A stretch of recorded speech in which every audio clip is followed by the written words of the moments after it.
स्मृति ईरानी, वो बहुत दावा करती थी कि मेरे सामने कोई नहीं टिक पाएगा, मतलब मेरे सामने कोई कॉम्पिटिटर ही नहीं है। स्मृति ईरानी जी को अहंकार भी आ गया था कि वो बड़े राहुल गांधी को हरा दी। पलटू चाचा बोला जाता है उनको, वो सीट के लिए कुछ भी कर सकते हैं। वो तो पलटू चाचा हम थोड़ी न बोलते हैं, वो तो बिहार की जनता खुद बोलती है। तो करते हैं, यदि कर सकते हैं तो आज रात को पता चल जाएगा उसमें भी। बीजेपी जो थी अपने हवा हवाई में चलती रही, राम मंदिर के मुद्दे पे चलती रही। जो भगवान राम 500 साल एक तिरपाल में थे, आज वो आ गए तो क्या बड़ी बात होगी। जैसे बोला जाता है उनके पसीने छुटा दिए, क्या वो बात सच है? हाँ सच है, क्योंकि 1,52,000 वोट से ही मात्र जीते हैं। जनता जनार्दन किसी को सिर में बैठा सकती है तो नीचे भी गिरा सकती है। प्रधानमंत्री मोदी जी अगर उनको ऑफर करेंगे पीएम का तो बन जाएंगे। मोदी जी की वाराणसी, उनका हालत खराब हो गया इस चुनाव में। पहली बार मुझे ऐसा लगता है कि मोदी जी अपने आप ऊपर थोड़ा गिल्ट फील हो रहा होगा। तो एक राम मंदिर के मुद्दे में ही लड़ा था ना चुनाव, तो उस क्षेत्र से अगर जीत पाया तो फिर बाकी जगह से क्या उम्मीद रखेंगे उनसे? राम मंदिर और राजनीति कुछ कारण ऐसा थोड़ी ना है। खुश है तो फिर खुशी मना ले, छोटा बड़ा केक मंगा ले, संगम में मिलता है बढ़िया केक, संगम में मिलता है बढ़िया केक।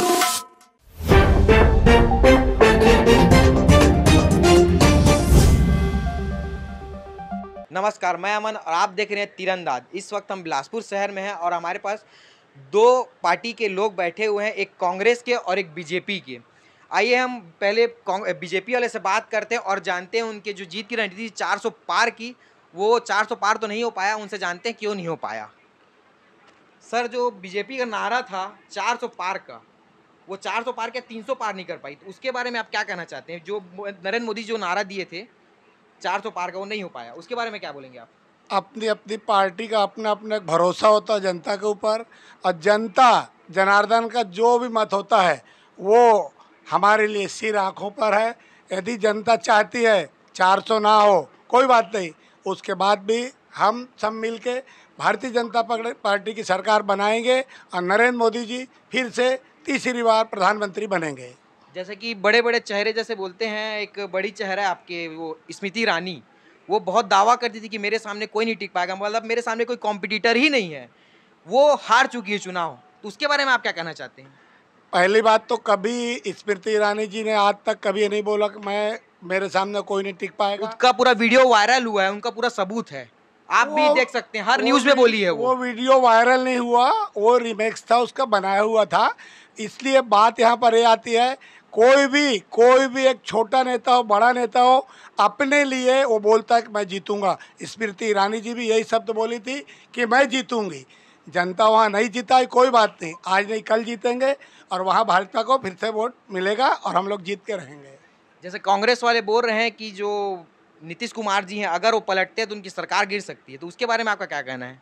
ये देखिए, ये ऊपर की बात है। वो तो बोलते हैं कि पलटू चाचा बोला जाता है उनको, वो सीट के लिए कुछ भी कर सकते हैं। वो तो करते हैं, यदि कर सकते हैं तो आज रात को पता चल जाएगा उसमें भी क्या होने वाला है। देश सब रहेगा, सामने रहेगा, उसको भी देखेंगे। अच्छा, आइए हम कांग्रेस के संवाददाता उनसे भी बात करते हैं और जानते हैं आपका क्या कहना है। जो 400 पार का नारा था जैसे कांग्रेस का, वो नहीं हो पाया, जैसे और कांग्रेस का बोल रहा हूँ, बीजेपी का, और जैसे 295 का एक नारा दिया था वो भी नहीं कर पाए कांग्रेस, उनके बारे में क्या कहना है आपका? 400 पार तो सबसे पहले जुमला ही था, क्योंकि मोदी जी को भी पता था कि 400 पार आ ही नहीं सकता।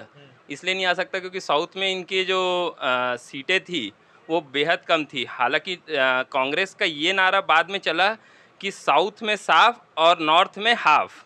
नॉर्थ मतलब उत्तर प्रदेश, ये सब जो हिंदी बेल्ट है उसमें हाफ करना था बीजेपी को, और साउथ में टोटल बीजेपी को 0 करना था। ये इनका अहम परसेप्शन था, जो कि बीजेपी इस रणनीति को समझ नहीं पाई। बीजेपी जो थी अपने हवा हवाई में चलती रही, राम मंदिर के मुद्दे पे चलती रही, जो कि खुद काम नहीं आया। अयोध्या से खुद बीजेपी के कैंडिडेट जो रहे हैं वो चुनाव हार चुके हैं, और साथ ही साथ जो उनके जो बड़े चेहरे नरेंद्र मोदी जी शुरुआती रुझानों में लगभग 3 घंटे में पीछे रहे हैं। किससे? अजय जो राय है वहाँ के कांग्रेस प्रत्याशी थे वाराणसी से, वहाँ से लगभग 3 घंटे पीछे रहे। और बोला जाता है उनके पसीने छुटा दिए, क्या वो बात सच है? हाँ सच है, क्योंकि 1,52,000 वोट से ही मात्र जीते हैं। आप एक कैलकुलेशन करेंगे, आप कहीं भी देखेंगे कि उनके चेहरे पे जो जीत रहे थे कैंडिडेट, मतलब जैसे बिलासपुर हो गया, बिलासपुर में आप तोखन साहू जी को देखिए, चाहे आप क्या बोलते हैं, संतोष पांडे जी को देखिए, कोई भी चेहरे को देखिए, ये उनसे लगभग ज़्यादा वोट से ही जीते हैं। लेकिन मोदी जी मात्र 1,52,000 से, और राहुल तो गांधी। वाराणसी की जनता क्या मोदी जी को पसंद करना नहीं चाहती क्या, मतलब पसंद नहीं करी इस बार ज़्यादा? पसंद की बात नहीं है, पसंद तो लोकप्रिय नेता है मोदी जी, लेकिन बात ये थी कि ये चुनाव था, चुनाव में जनता जनार्दन होती है। मोदी जी को वोट मिला ज़रूर, लेकिन ये भी नहीं भूलना चाहिए बीजेपी को कि उनके अगेंस्ट में कितने वोट पड़े। लगभग 4,60,000 अगेंस्ट में भी वोट पड़े हैं, ये बात भी नहीं भूलना चाहिए। तो और जैसे कि कई सीटों में, जैसे उत्तर प्रदेश में, जैसे बोलते हैं बीजेपी का गढ़ माना जाता है, तो वहाँ तो वो नहीं दिखे इस बार, तो उनके बारे में क्या कहना है आपका? वहाँ टोटल समाजवादी पार्टी और जो कांग्रेस पार्टी का जो गठबंधन था, इंडिया गठबंधन, वो पूरा हावी रहा, और एनडीए जो था पूरा धराशायी हो गया। हिंदी बेल्ट में, जैसे मैंने आपको पहले ही बताया कि कांग्रेस का नारा ये था कि साउथ में साफ और नॉर्थ में हाफ, यही मेन चला है इस मुद्दे, या मतलब यहाँ इस चुनाव में, 18वीं लोकसभा के चुनाव में। आइए हम बीजेपी वाले से भी बात करते हैं और जानते हैं कि जो उत्तर प्रदेश की सीट थी जो इतनी कम आई है, वो क्या कारण हुआ है? जो उत्तर प्रदेश की सीट आई है, जो हमेशा गढ़ माना जाता था, 70%, मतलब 70 सीट वहाँ आना ही रहता था, वो इतना कम कैसे हो गया इस बार? समय है, समय के साथ चलना पड़ता है। जनता जनार्दन किसी को सिर में बैठाल सकती है तो नीचे भी गिरा सकती है। इसलिए आज जो उत्तर प्रदेश में जो, ऐसा तो नहीं कि हम लोग नीचे गिरे हैं, 23 सीट मिली है, उस 23 सीट के मतदाता भी हमारे सिर में बैठालने के लिए काम किए हैं। और कुछ मतदाता हैं जो कोई चीज़ से रूठते हैं, वो हो सकता है हमारे कुछ कारणों से हमसे कुछ नाराज़ हो, हमारे योगी जी से नाराज़ हो, इसलिए वोट नहीं दिए। ये चुनाव है, चुनाव में ऊंचा नीचा सब सहना पड़ेगा, तभी अपन चुनाव लड़ सकते हैं। जैसे कि अयोध्या, जो बीजेपी अपना जो चुनाव लड़ा है, अयोध्या मंदिर के नाम से चुनाव इस बार लड़ा था, कि उसी जगह में अयोध्या से क्यों हार गया बीजेपी फिर? मैं आपको पहले ही बताया कि हार जीत यदि नहीं होती तो फिर मज़ा ही नहीं आता है, कोई हारेगा कोई जीतेगा। तो बीजेपी तो एक राम मंदिर के मुद्दे में ही लड़ा था ना चुनाव, तो उस क्षेत्र से अगर जीत पाया तो फिर बाकी जगह से क्या उम्मीद रखेंगे उनसे? नहीं, बाकी जगह से तो जीत हार वो चलती रहती है। और राम मंदिर तो बना, राम मंदिर बना, राम मंदिर पूरा होकर रहेगा। राम मंदिर का उद्घाटन सबने किया, अच्छे किया, सब कुछ किया। राम मंदिर और राजनीति कुछ कारण ऐसा थोड़ी ना है, कुछ कारण ऐसा हुआ है क्या कि वहाँ मंदिर बनने से पहले ही उसका उद्घाटन कर दिया गया, तो इस कारण वहाँ की जनता नाराज हो गई क्या बीजेपी से? नहीं नहीं नहीं नहीं, राजनीति और मंदिर दोनों अलग अलग है। मंदिर को राजनीति से ना जोड़ा जाए और राजनीति को मंदिर से ना जोड़ा जाए। मंदिर बनना था वहाँ, चाहे कांग्रेस की सरकार होती चाहे बीजेपी की सरकार होती, मंदिर बनना था, मंदिर बना। तो जब ये दोनों मुद्दे अलग हैं, तो हमारे प्रधानमंत्री नरेंद्र मोदी जी और जो अमित शाह जी हैं, वो फिर मंदिर के नाम में वोट क्यों मांगे? मंदिर के नाम से वोट नहीं मांगे जाते हैं, हिंदू होने के नाम से जय श्री राम का नारा लगाया जाता है। और राम हमारे आराध्य देव हैं, इसलिए राम का मंदिर बनना कोई राजनीतिक खेल नहीं था। तो फिर छत्तीसगढ़ का जो अभी विधानसभा चुनाव हुआ, उसमें तो मैनिफेस्टो में अपने उन्हें लिखा था कि अगर हमको जिताते हैं तो हम आपको राम मंदिर का फ्री दर्शन कराएंगे। तो ये तो मुद्दा साफ दिख रहा है कि राम मंदिर के नाम में वोट मांगे यहाँ पर। तो ये आप कैसे बोल सकते हैं कि राम मंदिर के नाम में वोट नहीं मांगे? राम मंदिर से वोट नहीं मांगे। आपके पास यदि कोई गरीब आदमी के घर में 5 लोग हैं, यदि वहाँ जाने का 2,000 लगता है तो 10,000 लगता है। तो यहाँ तो गरीब की बात ही नहीं, और यहाँ तो सबको ले जाएंगे बोले थे वो। गरीब की एक नहीं थे, यहाँ तो हर कोई गरीब तो है नहीं, यहाँ तो सब कोई है। तो सबको दर्शन कराएंगे, मतलब यदि कोई एक आदमी दर्शन कराने ले जा रहा ना, तो एक याद करो कि पहले बोल रहे थे कि बेटा अपने बाप को दर्शन कराने ले गया तो बोलते थे बेटा अच्छा है। तो जो भी जनता को दर्शन कराने ले जाएगा वो जनता का अच्छा बना रहेगा। मंदिर बना है, भगवान आ गए हैं, उसको दर्शन करने ले जाएंगे तो अच्छी बात है। तो आपका ये कहना है कि मंदिर के नाम में वोट नहीं मांगे, लेकिन जो नरेंद्र मोदी जी बोलते थे एक वोट मंदिर के नाम में, राम मंदिर के नाम में, तो वो बात गलत थी उनकी? नहीं नहीं, कोई बात नहीं गलत थी। यहाँ पर हिंदू बाहुल्य अपना भारत है।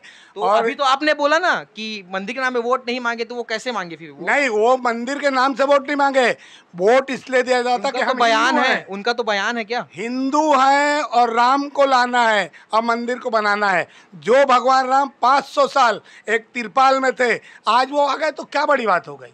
अच्छी बात हुई, भगवान अपने घर में आ गए। एक गरीब का घर टूट के अच्छा लेंटर वाला बनता है तो भगवान राम का मंदिर अति बन गया तो क्या बुराई है? आइए हम कांग्रेस में जो बैठे हैं उनसे ही बात करते हैं कि ये गलत है कि सही है। ये जो राम मंदिर के नाम में वोट मांगे वो सच था कि झूठ था? जैसे कि ये बोल रहे कि राम मंदिर के नाम में वोट नहीं मांगे जो है। राम मंदिर ही तो पूरा चुनाव में मुद्दा रहा, लेकिन लोगों को काम चाहिए, रोजगार चाहिए, और जो तुष्टीकरण की राजनीति हुई है पूरे भारत में, वो ये सब चीज़ गलत थी। इसीलिए जनता ने वो राम मंदिर जरूर आस्था का विषय है, लेकिन राम मंदिर के नाम से वोट नहीं दिए हैं, वोट काम के नाम पे पड़ा है। ठीक है, और राम मंदिर जैसे कि अंकल ने कहा है कि आस्था का विषय है और राजनीति उससे अलग रहनी चाहिए, तो बिल्कुल होनी चाहिए, ऐसा ही होनी चाहिए। लेकिन बीजेपी वो दोनों चीज़ को अलग नहीं कर पाती है, वो दोनों को समाहित करती है, समाहित करके चलती है। ये सबसे बड़ा मुद्दा है। गवर्नमेंट बनाएगी कि नहीं, पहले बोलते थे बीजेपी की सरकार, लेकिन अब लोगों को बोलना पड़ेगा एनडीए की सरकार। एनडीए मतलब घटक दल की सरकार। पहले अपने फुल फ्लैश में बोलते थे कि बीजेपी की सरकार, अब की बार बीजेपी सरकार बोलते थे ना, नारा। आप ये बोलना चाह रहे हैं कि कभी भी सरकार गिर सकती है? सरकार तो मेरे को नहीं लगता 5 साल स्टेबल रहेगी, लेकिन राजनीति जो है शह मात का खेल है। जैसे कि कांग्रेस की जो कई स्ट्रेटजीज थी जो अभी आप देख सकेंगे सफल होती दिखी जरूर। आप रिजल्ट में भी देख सकते हैं, जो स्मृति ईरानी एन वक्त पे कांग्रेस वहाँ पे अपना लास्ट दिन में कैंडिडेट दी, वो सब स्ट्रेटेजिक पार्ट थे। स्मृति ईरानी जी को अहंकार भी आ गया था कि वो बड़े राहुल गांधी को हरा दी, इसलिए अब मेरे को कोई नहीं हरा सकता, ऐसा उनकी सोच हो गई थी। वहाँ के कई लोकल लीडर्स जो थे उनके बीजेपी के खुद नाराज़ चल रहे थे। तो जब मतलब एक आप बड़े नेता हराते हो तो आपके अंदर कॉन्फिडेंस आ जाता है, तो वो चीज़ को वो पचा नहीं पाई, इसलिए वो हार गई चुनाव। जैसे नीतीश कुमार जी बता रहे हैं कि वो पलट सकते हैं, तो वो किस हद तक बात सही है? वो तो पलटू चाचा हम थोड़ी न बोलते हैं, वो तो बिहार की जनता खुद बोलती है। हम तो बस टीवी में देखते हैं उनको, हम तो पहली कभी उनसे मिले भी नहीं हैं। मतलब गद्दी के लिए वो कुछ भी कर सकते हैं, बोलना चाह रहे हो आप? बिल्कुल, वो तो मतलब उनको प्रधानमंत्री का ऑफर मिलेगा तो वो ठुकराएंगे नहीं, वो प्रधानमंत्री बन जाएंगे। हाँ, आप देखिए 20 साल से वो कुर्सी में बैठे हैं। एक तरफ आते हैं आरजेडी के साथ, कांग्रेस के साथ महागठबंधन में, दूसरे तरफ चले जाते हैं एनडीए में। ऐसे वो 3 से 4 बार इधर से उधर हो चुके हैं, तो अभी नहीं होंगे, उधर से इधर नहीं आएंगे, इसकी क्या गारंटी है? इसकी कोई गारंटी नहीं है। मोदी जी भी गारंटी नहीं ले सकते इसकी। अच्छा, मतलब प्रधानमंत्री मोदी जी अगर उनको ऑफर करेंगे पीएम का तो बन जाएंगे क्या, कि उनको ठुकरा देंगे? मोदी जी तो खुद पीएम बनना चाहते हैं यार, उनको क्यों ऑफर देंगे? वहाँ आप देखिए महाराष्ट्र में जब शिवसेना जो उद्धव ठाकरे वाली जो गुट थी, जो पहले टूटी नहीं थी, और मोदी जी साथ में मिलकर चुनाव लड़े थे, लेकिन सीएम पे बात आके फंस गई, इसलिए वहाँ पे सरकार उन्होंने मतलब नहीं बनाई, और उद्धव ठाकरे निकल के महाविकास आघाड़ी में आ गए और वहाँ सीएम बन गए। तो मेरे को नहीं लगता बीजेपी अपना पीएम पद किसी को देगी।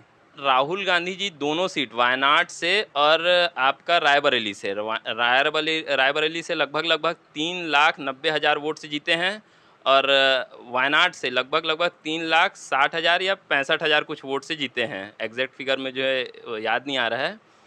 तो आप उसका कंपेयर आप जब करते थे मोदी से, अब यहाँ आपको कंपेयर करना पड़ेगा उनके विक्ट्री की, जीत की, कि उनका जो मार्जिन रहा, जीत का मार्जिन, कांग्रेस का मार्जिन आप दोनों जगह देख लीजिए, 3 लाख प्लस है, लगभग एक सीट में तो 4 लाख लगभग है, वो भी रायबरेली उत्तर प्रदेश के सीट, जो उत्तर प्रदेश के में एक सीट आता है उनका। और वहीं उत्तर प्रदेश में ही आप देखिए मोदी जी की वाराणसी, उनका हालत ख़राब हो गया इस चुनाव में। पहली बार मुझे ऐसा लगता है कि मोदी जी कुछ को अपने आप ऊपर थोड़ा गिल्ट फील हो रहा होगा कि मैं इतने कम वोट से कैसे जीता, क्योंकि 2014 में देखिए और 19 में देखिए जीत का उनका मार्जिन काफ़ी बड़ा था, और इस बार 1,52,000 बस ही था। तो उनकी लोकप्रियता दिन प्रतिदिन मेरे को ऐसा लगता है कि घटती जा रही है, और राहुल गांधी जी की वही लोकप्रियता अब धीरे धीरे बढ़ रही है। आप क्योंकि रिजल्ट से आप देख सकते हैं इसको। जैसे कि ये कांग्रेस के जो संवाददाता थे उन्होंने बताया कि ये सब हो सकता है कि घटक दल के नेताओं को बड़ा जो सीट है उनको मिल सकता है, और हमारे जो बीजेपी के हैं नेता उन्होंने बताया कि बीजेपी ने कभी मंदिर के नाम में वोट नहीं मांगा। तो आप बताइए, कांग्रेस वाले सही बोल रहे हैं कि बीजेपी वाले सही बोल रहे हैं? ये आप तय करेंगे, आप कमेंट करके बताइए हमको।